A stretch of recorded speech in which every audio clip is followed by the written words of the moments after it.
Ceci est un livre audio autogénéré par Google.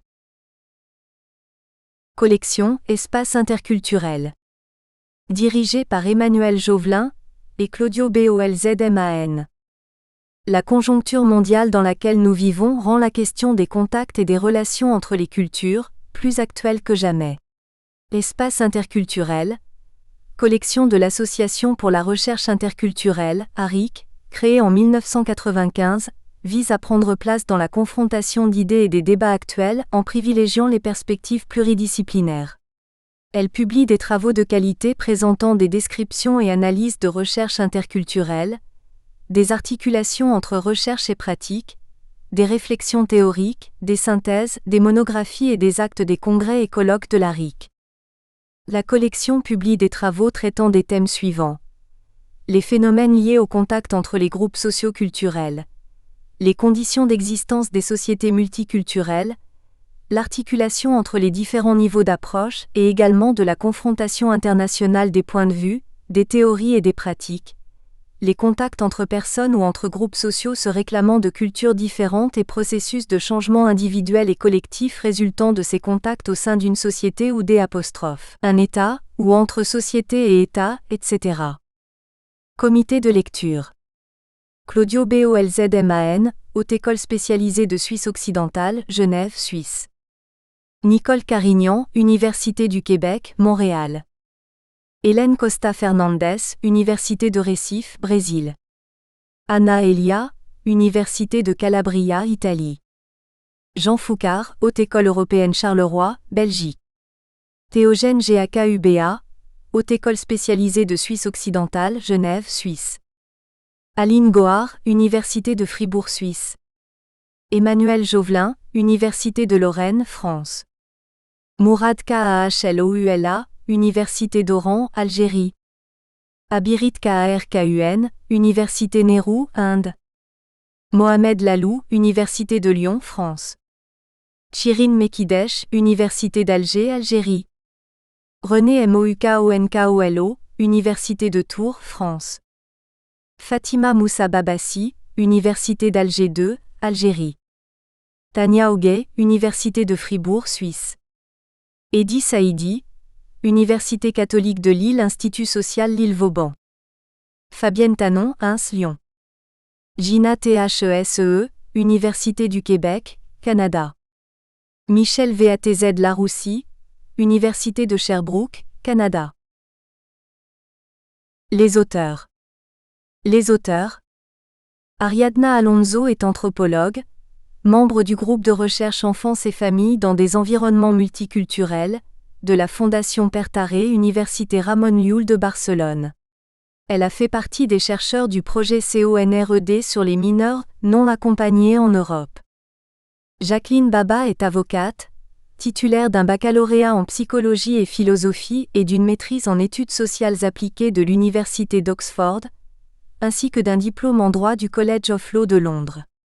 Elle est directrice de la recherche au Centre François-Xavier Bagnoud et professeure de pratique de la santé et des droits de l'homme à la Harvard School of Public Health. Elle est également chargée de cours en droit au Harvard Law School et en politique publique au Harvard Kennedy School. Elle est l'auteure de nombreuses publications sur les enfants migrants et les droits de l'homme. Claudio Bolzman est titulaire d'un doctorat en sociologie de l'Université de Genève. Actuellement, il est professeur honoraire à la Haute École de Travail Social, HESSO Genève. Dans sa thèse de doctorat, il a étudié l'exil chilien en Suisse. Par la suite, il a élargi ses recherches à d'autres populations concernées par les migrations, notamment les mineurs non accompagnés. Il étudie en particulier les questions migratoires dans une perspective de parcours de vie, en lien avec les politiques migratoires, les politiques sociales et le travail social. Il est l'auteur de nombreuses publications sur ces thèmes. Simone Castellani est chercheur postdoctoral à l'Institut universitaire de Lisbonne, CIESIUL, réalisant un projet sur les nouvelles migrations portugaises vers l'Allemagne. Il est titulaire d'un doctorat en anthropologie sociale, Université de Séville, Espagne, et en migration et processus interculturels, Université de Gênes, Italie. Il a été chercheur invité à diverses universités en Amérique latine, en Europe et aux États-Unis. Ses thèmes de recherche sont liés aux processus migratoires internationaux. Plus précisément, il a étudié les flux migratoires latino-américains vers l'Europe, en accordant une attention particulière aux mineurs non accompagnés et à la soi-disant deuxième génération, ainsi qu'aux nouveaux flux migratoires d'Europe du Sud vers l'Allemagne lors de la dernière récession économique. Émilie Duvivier est titulaire d'une thèse de doctorat en sociologie portant sur la problématique des mineurs non accompagnés, pris en charge par les institutions de protection de l'enfance ou vivant en dehors de tout dispositif d'assistance. Actuellement, elle est directrice des études du groupement des écoles santé sociale de l'Institut catholique de Lille, Institut social de Lille, Institut universitaire santé sociale, et maître de conférences en sociologie à l'Université catholique de Lille. Ses enseignements et publications portent sur la sociologie des migrations internationales et des mobilités transnationales, ainsi que sur la sociologie de l'enfance et de la jeunesse. Anna Elia est titulaire d'un doctorat en sociologie. Actuellement, elle est enseignante-chercheur au département de sciences politiques et sociales de l'Université de Calabre. Anna Elia est une spécialiste des problématiques migratoires. Ses enseignements, recherches et publications portent sur les processus migratoires, le territoire et la politique, les dynamiques migratoires, les inégalités sociales et la déviance, les migrations forcées, l'accueil et la gouvernance de l'intégration. Elle s'intéresse aussi aux mineurs non accompagnés, leur trajectoire migratoire, ainsi qu'aux questions de citoyenneté et des politiques d'inclusion à leur égard. Théogène Octave Gakouba est titulaire d'un doctorat en sciences de l'éducation avec spécialisation en psychologie interculturelle de l'Université de Genève. Il est aussi diplômé en sciences politiques et relations internationales, Université de Lyon 3. Actuellement, Gakouba est adjoint scientifique à la Haute École de Travail Social, HESSO Genève. Sa thèse de doctorat portait sur l'exil et la résilience des jeunes Rwandais en France et en Suisse. Par la suite, il a poursuivi ses recherches sur les migrations des jeunes africaines dans différents contextes, ainsi que sur leur vécu psychosocial de ces déplacements. Il est l'auteur de diverses recherches et publications sur ces thématiques. Kashmir Gatra est diplômé en sciences de l'éducation de l'Université d'Abomey-Calavi au Bénin. Parmi ses travaux, il convient de signaler la participation à une recherche sur la situation des jeunes Rwandais dans divers pays africains. Joseph Gatougou est chargé de mission de recherche à l'Institut Recherche Formation et Action sur les migrations, IRFAM, en Belgique. À ce titre, il est auteur de plusieurs ouvrages sur les migrations, sur les familles africaines en Europe, sur l'insertion socio-professionnelle des migrants et de leurs descendants, ainsi que sur la gestion de la diversité dans les sociétés multiculturelles. Dans le cadre de ses travaux, il s'est intéressé aussi aux mineurs non accompagnés et aux politiques à leur égard. Emmanuel Jovelin est professeur des universités en sociologie et directeur du laboratoire lorrain des sciences, 2L2S, Université de Lorraine. Ses recherches portent sur l'ethnicité et l'ethnicisation des rapports sociaux, sur la sociologie de la déviance et sur la sociologie de l'intervention sociale. Eva Lemaire est professeure associée à la faculté Saint-Jean, Éducation, et professeure adjointe au département Educational Policy Studies de la faculté d'éducation de l'Université de l'Alberta, Canada. Elle est notamment en charge du projet Afrique, un programme d'éducation à la citoyenneté globale et à la justice sociale qui amène les étudiants de l'Université de l'Alberta à la découverte de l'Afrique francophone, Togo ou Bénin. Avant d'enseigner au niveau universitaire, Eva Lemaire a enseigné pendant plusieurs années le français langue seconde à de jeunes immigrants et réfugiés placés sous la protection des services sociaux français, mineurs étrangers isolés. Emma Martin-Diaz est professeure d'anthropologie sociale à l'Université de Séville. Elle est spécialisée en migration, relations ethniques et politique publique. Sa thèse de doctorat en anthropologie, axée sur les immigrants andalous en Catalogne, les relations interethniques et les politiques d'intégration, et a remporté le prix Blas Infante pour la meilleure recherche originale sur les études sociales en Andalousie. Depuis 1995, elle mène des recherches sur la nouvelle immigration en Espagne. Les thèmes incluent l'immigration, l'agriculture et les marchés du travail en Espagne méditerranéenne, l'immigration et la citoyenneté, l'immigration et les services domestiques, l'immigration et la prostitution, la migration et les réseaux sociaux transnationaux, les mineurs non accompagnés et la deuxième génération. Elle est l'auteure de nombreuses publications sur ces thèmes. Catherine Montgomery est titulaire d'un doctorat en sociologie de l'Université de Montréal et d'un post-doctorat en psychiatrie transculturelle de l'Université McGill. Actuellement, elle est professeure au département de communication sociale et publique de l'Université de Québec à Montréal. Elle est aussi directrice scientifique de l'équipe Métis, Migration, Ethnicité et Intervention en santé et services sociaux, dans la même université. Ses enseignements, recherches et publications portent sur les migrations, la communication interculturelle, le travail social. Elle est l'auteure de plusieurs travaux sur les trajectoires et situations des mineurs non accompagnés. Violeta Quiroga est docteure en anthropologie sociale et culturelle de l'Université Rovira i Virgili, Tarragona, et diplômée en travail social. Actuellement, elle est enseignante-chercheur au département de travail social de l'Université de Barcelone. Elle est experte en enfance et adolescence en risque social, principalement en contexte migratoire. Sa thèse de doctorat portait sur les migrants irréguliers mineurs, non accompagnés d'origine marocaine en Catalogne. Elle a dirigé par la suite le projet CONRED sur la situation des mineurs non accompagnés dans plusieurs pays européens. Ces nombreux projets de recherche visaient et visent à améliorer l'intervention sociale des professionnels et à améliorer l'attention aux enfants, adolescents et jeunes en situation de risque social. Égide Rwamatwara est docteur en sociologie de l'Université de Zimbabwe.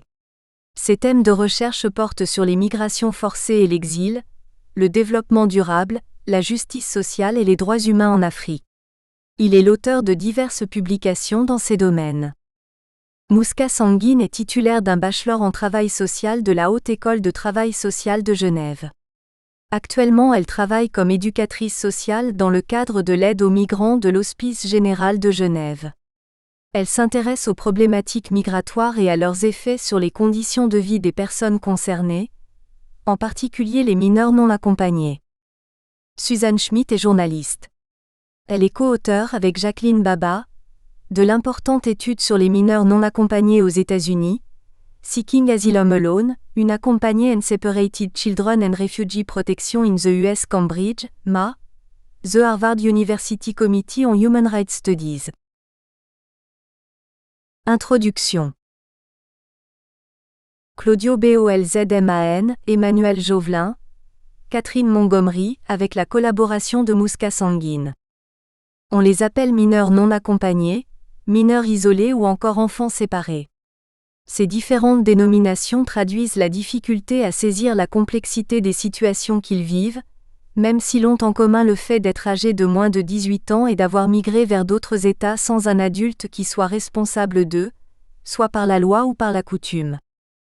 La problématique des mineurs non accompagnés, MNA, a commencé à faire objet de préoccupations en Europe et en Amérique du Nord dans les années 1990, suite à l'entrée en vigueur de la Convention internationale des droits de l'enfant, CDE, en 1989 et à sa ratification par différents États.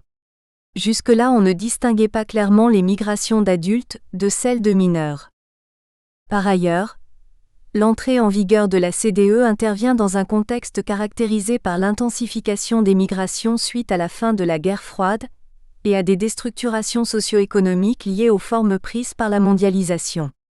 En outre, de nouveaux conflits politiques apparaissent dans divers endroits de la planète qui conduisent à des exodes importants de populations, y compris des mineurs. Les formes prises par les migrations des mineurs et leur motivation à émigrer peuvent être fort variées. Certains auteurs, comme Angelina Etiamble, 2002, ont proposé des typologies qui permettent de mieux saisir le phénomène dans la diversité. Elle en distingue ainsi 5 catégories: les exilés, les mandatés, les exploités, les fugueurs, les errants. Dans un contexte international de fermeture des frontières à la migration, les routes prises par les MNA sont de plus en plus complexes et dangereuses. Ils sont confrontés dans leur périple à des situations extrêmes qui peuvent laisser des traces traumatisantes dans leur vie. Ils font preuve par ailleurs des ressources étonnantes pour faire face à des situations adverses ou difficiles rencontrées en route. L'accueil qui est fait à ces mineurs dans les contextes européens et nord-américains demeure cependant préoccupant, dans la mesure où les politiques d'immigration et d'asile se font plus restrictives et contraignantes face aux migrants. Les mineurs migrants arrivant seuls sur le territoire européen ou nord-américain sont particulièrement vulnérables, souvent sujets à des conditions de vie précaires et peuvent parfois être perçus comme étrangers, avant d'être considérés comme enfants, au sens reconnu par la Convention des Nations Unies relative aux droits de l'enfant (CDE), par les politiques ou par l'opinion publique. À ce sujet, Rita Duca, 2012, fait référence au traitement juridique des termes mineurs et étrangers, en expliquant qu'il est à la frontière entre deux ensembles distincts de lois, celle des mineurs fondée sur les principes de protection et de soutien et celle concernant les migrants sur la base de la sécurité publique et donc inspirée par les principes de contrôle et de défense. Les mineurs étrangers non accompagnés représentent donc une figure contradictoire, ayant le double statut juridique d'enfant et d'étranger, Boltzmann, 2011. Bien que conformément aux lois nationales et aux conventions internationales, les mineurs non accompagnés ont droit à la protection des États grâce au statut d'enfant, ceux-ci font cependant fréquemment l'objet de réponses inadéquates sur les questions de droit et protection, suivant les pays d'accueil et les situations. Dans la même veine, la recherche menée par Ilse Derluin et al. 2008, sur les réfugiés mineurs en Belgique a mis en évidence que la majorité, 58% des enfants réfugiés étaient des enfants non accompagnés et de ce fait, davantage soumis au risque d'être exposés à des expériences traumatisantes et aux pires symptômes liés au stress traumatique, Derluin, Brouckaert et Scheuten, 2008. Une autre recherche d'Ilse Derluin avec Eric Brouckaert, 2008, réalisée par la suite portant sur les mêmes questions de santé mentale des enfants migrants, rapporte que la perspective psychologique les considérant en premier lieu comme des enfants, doit devenir centrale avant même de considérer la perspective légale qui les assigne au statut de réfugiés ou étrangers, Derluin et Brouckaert, 2008. En mettant en œuvre cette perspective, les enfants réfugiés non accompagnés auraient accès aux mêmes soins que les jeunes natifs. Ainsi, comme l'expliquait Damien Mullier, magistrat, ancien juge des enfants et ancien membre du ministère de la Justice pour la protection judiciaire de la jeunesse, à propos du cas français, actuellement c'est le règne de la confusion. On a d'un côté des débats politiques très forts entre l'État et les départements, et de l'autre côté une militance très importante, tant chez les avocats ou les magistrats que dans les associations en faveur des MNA. Pour le juge des enfants, le problématique n'est pas que si le jeune soit accompagné ou non, mais primo, le jeune est-il mineur ? Secondo, est-il en danger et tertio, comment peut-il pallier le danger ? Après qu'il soit d'origine française, étrangère ou autre, cela ne change rien. Voilà le credo sur lequel doivent s'inscrire les États dans le traitement des problématiques des MNA. Or aujourd'hui dans le département du nord de la France par exemple, et dans d'autres aussi, il existe un prix de journée différentiel pour accompagner les mineurs, un prix pour les MNA et un prix pour les autres, ce qui à notre sens constitue une discrimination indéniable en bafouant les droits de l'enfant.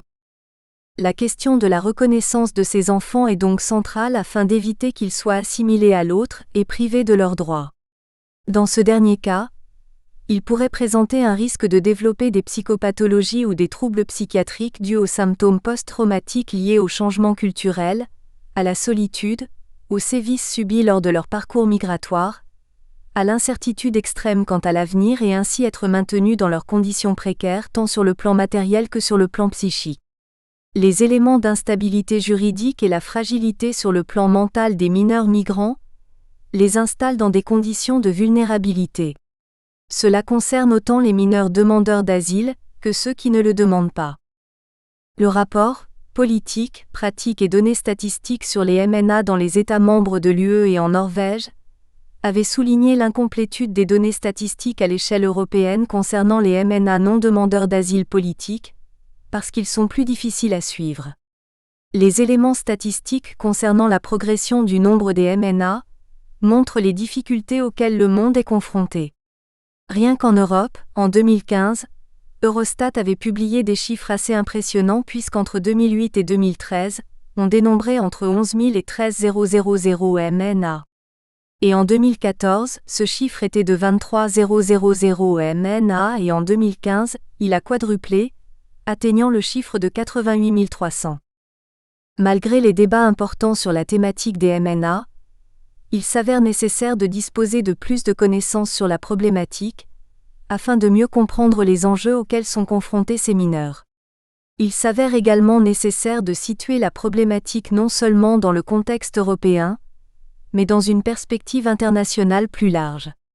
C'est le but de cet ouvrage collectif, auquel ont apporté leur contribution de nombreux chercheurs et chercheurs inscrits dans de contextes divers et analysant la problématique à partir des éclairages variés et complémentaires. L'ouvrage est introduit par l'article d'Émilie Duvivier abordant les trajectoires des jeunes migrants, se focalisant essentiellement sur la mobilité transnationale des mineurs non accompagnés plutôt que sur l'installation de ces derniers. La recherche d'Émilie Duvivier porte sur 30 jeunes dans le contexte lillois, regroupant des mineurs non accompagnés d'11 nationalités différentes, accueillis dans un établissement socio-éducatif. Grâce au récit de ces mineurs, la recherche met en exergue les différentes étapes de leur parcours depuis le départ de leur pays d'origine et permet ainsi d'appréhender leurs expériences migratoires. L'auteur suggère que les jeunes migrants développent un savoir migré, leur permettant de s'orienter dans des espaces migratoires multiples par rapport auxquels ils s'orientent à travers les pratiques de mobilité. Cette perspective permet de comprendre d'une autre manière ce que veut dire se retrouver dans la position de mineurs étrangers isolés au contact des institutions du pays de destination. L'article, de Gakuba, Gatra et Rwamatwara, aborde la migration transnationale entre l'Afrique et l'Europe et particulièrement le cas des mineurs non accompagnés provenant du Rwanda. Les auteurs élaborent une comparaison entre les différents pays africains et les pays européens dans lesquels vivent les mineurs rwandais non accompagnés, en vue de mettre en évidence des points communs et des différences concernant les problèmes psychosociaux et la prise en charge de ces mineurs. Les événements à portée traumatisante qu'ont connus les mineurs fuyant les conflits au Rwanda ont été particulièrement vulnérabilisants, entraînant des défis sur le plan social, physique, matériel, moral et psychologique pour ces mineurs. Ceci notamment par le manque de prise en charge par la sphère familiale, victime elle-même des conflits et de la violence politique. Les auteurs constatent que les mineurs non accompagnés en Europe, en comparaison avec les autres pays africains dans lesquels ils ont cherché refuge, ont réussi à s'adapter et à trouver un cadre relativement adéquat à leur situation post-traumatique. En effet, grâce à un accompagnement relevant des structures étatiques ou associatives en Suisse et en France, les mineurs non accompagnés se sont vus garantir un minimum en termes de socialisation, d'accès à l'éducation et de subsistance économique.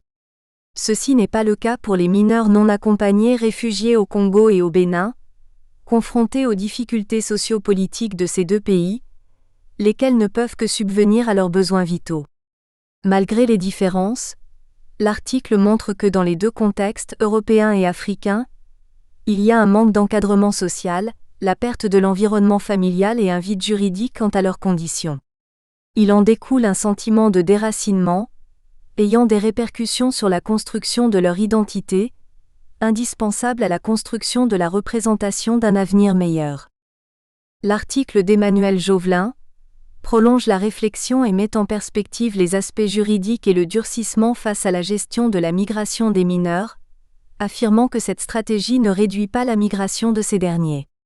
À travers une étude de terrain dans un foyer accueillant des mineurs non accompagnés dans la ville de Lille, l'auteur s'intéresse aux mineurs étrangers à la recherche de reconnaissance, à travers leur parcours et le cheminement qui les a amenés en France.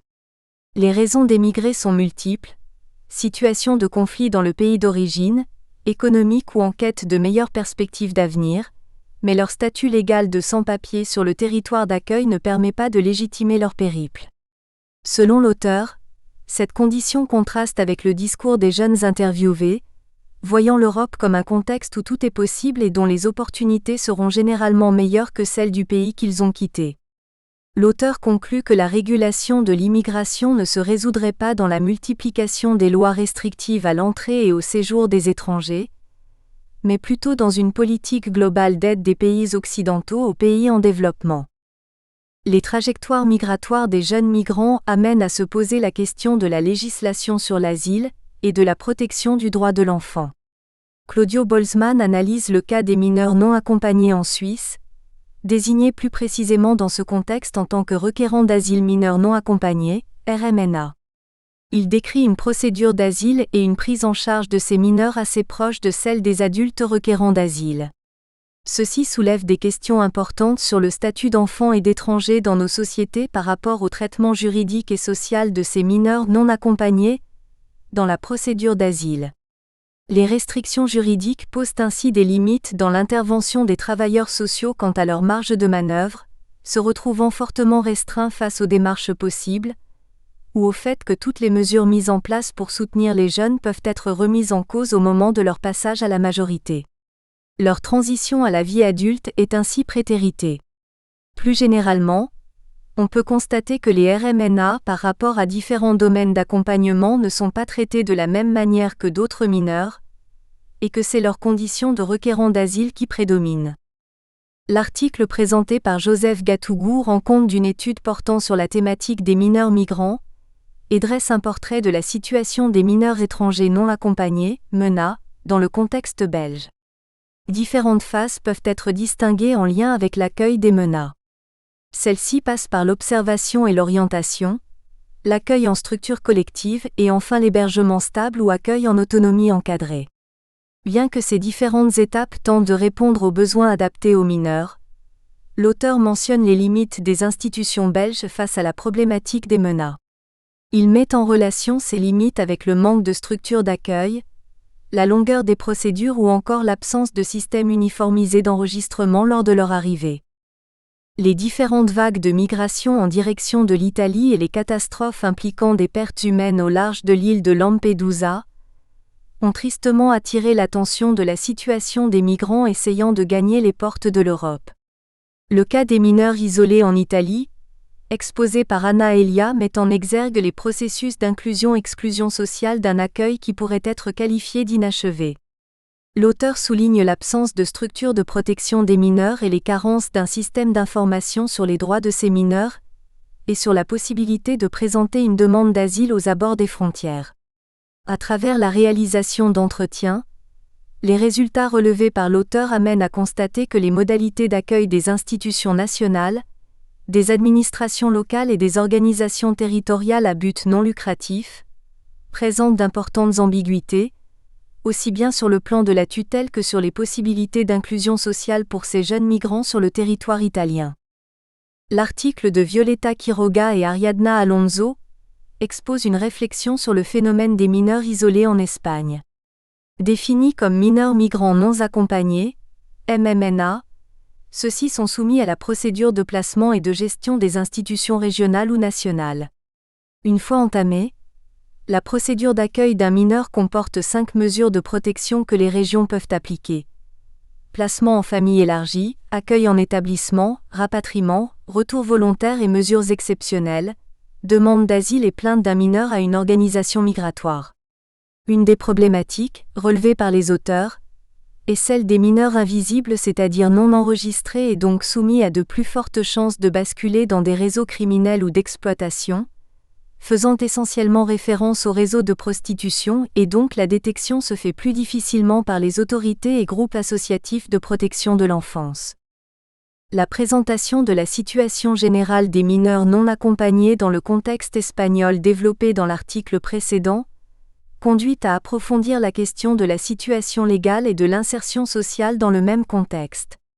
C'est la tâche à laquelle se consacrent Emma Martin-Diaz et Simone Castellani.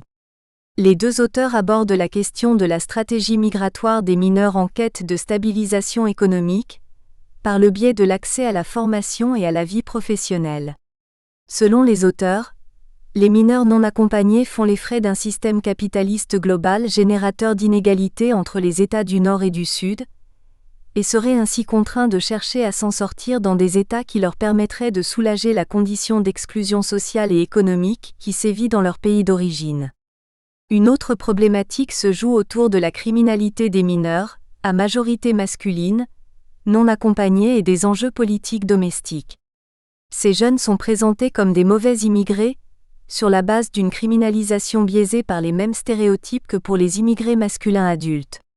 Les auteurs arrivent à la conclusion que les attentes des MNA par rapport à une insertion rapide au sein d'une activité professionnelle échouent souvent pour des raisons administratives, les obligeant à suivre un parcours éducatif qui la plupart du temps est incompatible avec la formation suivie dans le pays d'origine, ce qui a pour conséquence un taux d'échec scolaire élevé.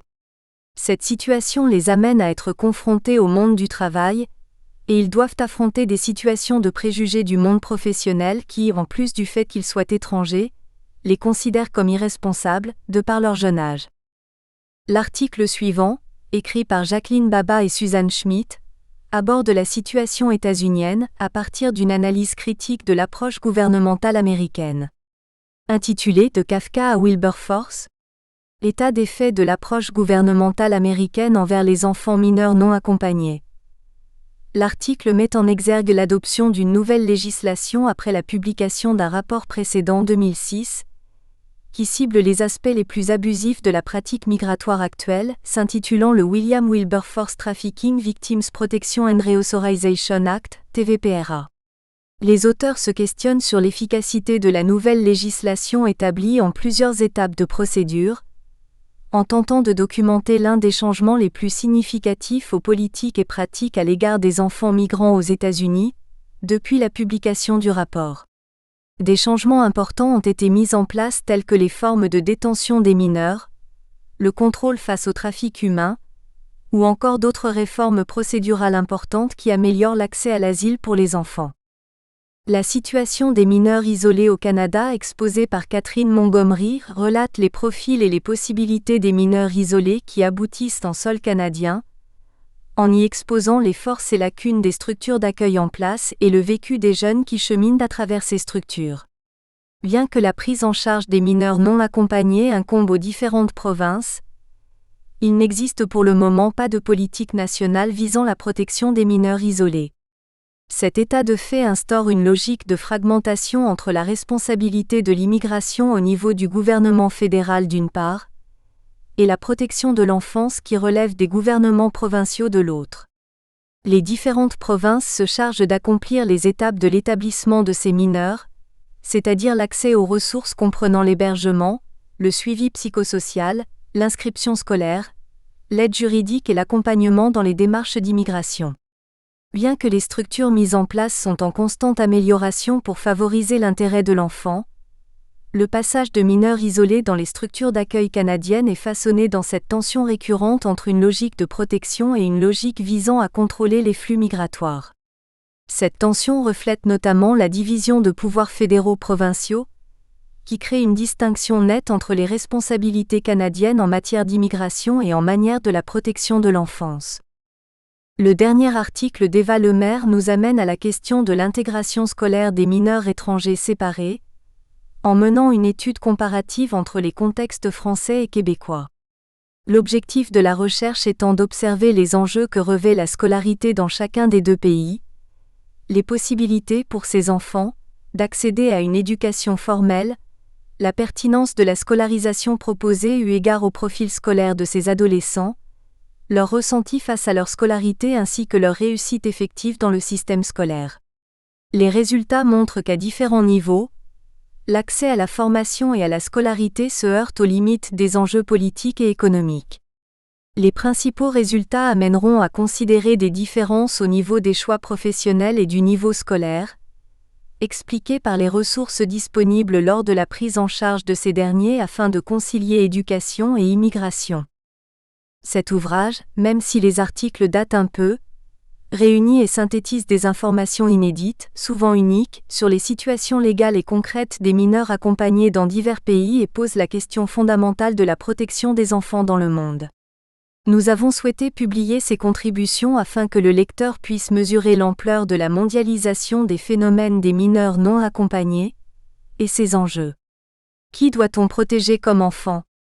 Nous avons constaté que si les mesures d'accompagnement reposent sur la minorité comme le stipule l'article 1 de la résolution du Conseil de l'Europe qui précise de manière claire que la protection du migrant dépend du fait de sa minorité, et qu'il n'est pas accompagné d'un adulte responsable de lui devant la loi, ou qu'il soit un mineur accompagné qui a été laissé seul après être entré sur le territoire d'un État membre, la protection de ces enfants est complètement bafouée puisqu'aujourd'hui ce sont les femmes, et les hommes de bonne volonté qui se dévouent pour aider ces jeunes qui demandent protection du fait de manque de place dans les institutions éducatives dans la majorité des pays occidentaux.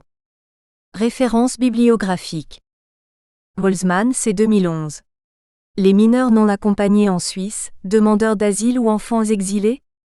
Les politiques sociales 3 à 4, pages 104 à 117. Der Luin I Broekarte Scheuten G 2008. Emotional and Behavioral Problems in Migrant Adolescents in Belgium. European Child Adolescent Psychiatry, 17, pages 54 à 62. Der Luin I Broekarte 2008. Une accompagnée Refugee Children and Adolescents. The Glaring Contrast Between a Legal and a Psychological Perspective. International Journal of Law Psychiatry 1, page 319 à 330. Duca, R 2012. Lampedusa Humanitarian Emergency in 2011. The Case of une accompagnée migrant minor. Journal of Financial Crime 19 3, page 279 à 290. Etiamble A, 2002. Les mineurs isolés étrangers en France. Évaluation quantitative de la population accueillie à l'aide sociale à l'enfance. Les termes de l'accueil et de la prise en charge. Étude réalisée pour la Direction de la population et des migrations, Kestus, Rennes, rapport final. Stranda, Akbaria, Wimpelmann Chaudhary T, Bergarbliken K, Sarwari A. N. Surk A 2008. Return with Dignity, Return to What? Norway CHR. Michelson Institute, CMI. Weber, F. 2011. How Voluntary are Voluntary Returns. Institute of Race Relations, volume 52, 4, page 98 à 107. Wernere, U. 2012. Une accompagnée Asylum Seeking Children, Whose Perspective? Childhood, 19 4, page 495 à 507. Chapitre 1 des jeunes en migration, mobilité, frontières et territoires. Émilie Duvivier. La migration n'est pas la seule mobilité d'hommes portant le projet d'accéder à la modernité occidentale et à une indépendance économique et personnelle. D'autres profils de migrants sont observables dans la donne migratoire contemporaine. Des femmes, de plus en plus autonomes et souvent pionnières des chaînes migratoires, Morok-Vasic 2007, mais aussi des jeunes, enfants et adolescents, voyageant seuls dans les pays qu'ils traversent ou dans lesquels ils s'installent, Etiamble, 2002, Senovilia Hernandez, 2007.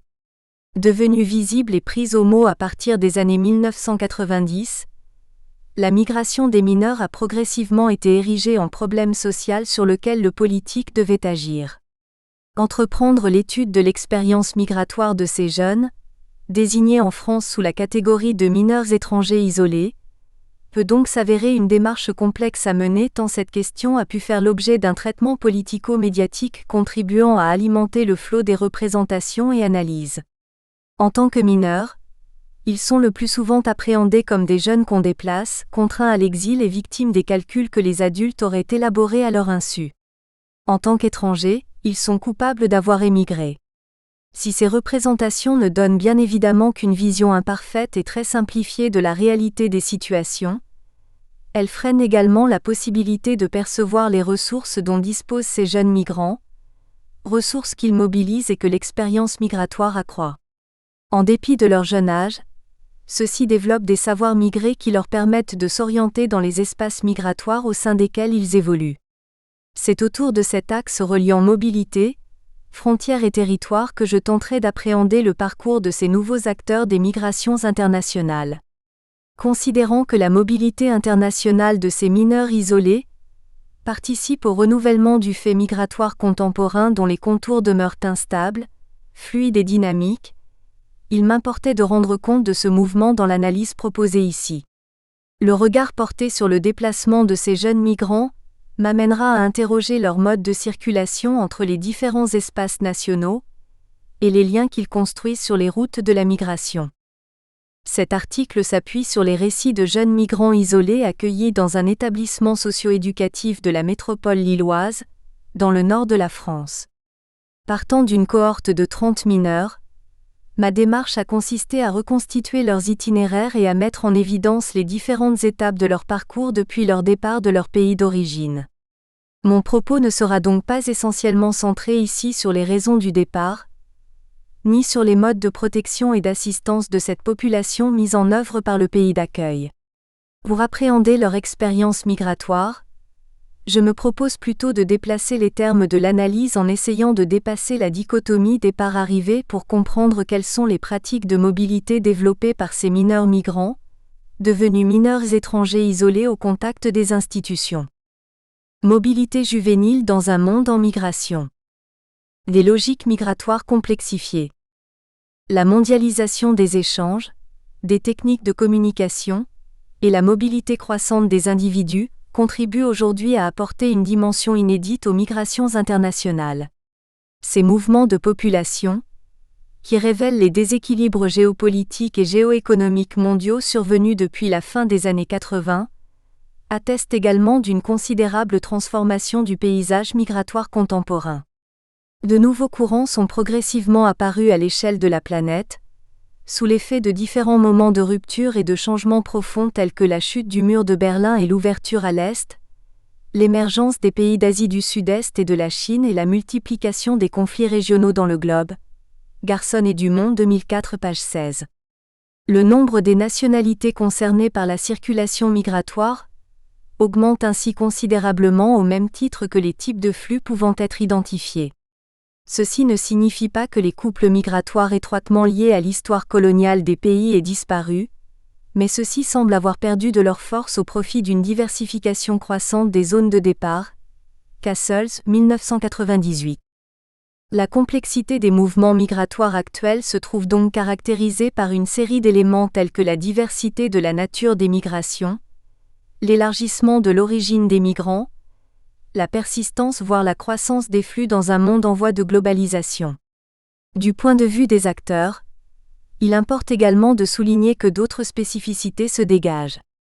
Ce monde en migration, IHTOL de Venden 2008, pages 17 à 19, laisse en effet apparaître de nouvelles pratiques migratoires qui tendent à rompre avec les schémas de l'immigration tels qu'ils se présentaient jusque dans les années 1970. Selon Atarius 2001, le phénomène de mondialisation des flux migratoires amène à penser différemment la notion de circulation entre là-bas et ici, qui concernait jadis essentiellement deux territoires, le pays d'origine et le pays d'accueil. Les logiques circulatoires investissent aujourd'hui de multiples territoires. Dans ce sens, l'étude des mobilités contemporaines nécessite de mettre en question les présupposés usuels en sciences sociales qui consistent à survaloriser la sédentarité locale comme source quasi exclusive des hiérarchies identitaires et sociales.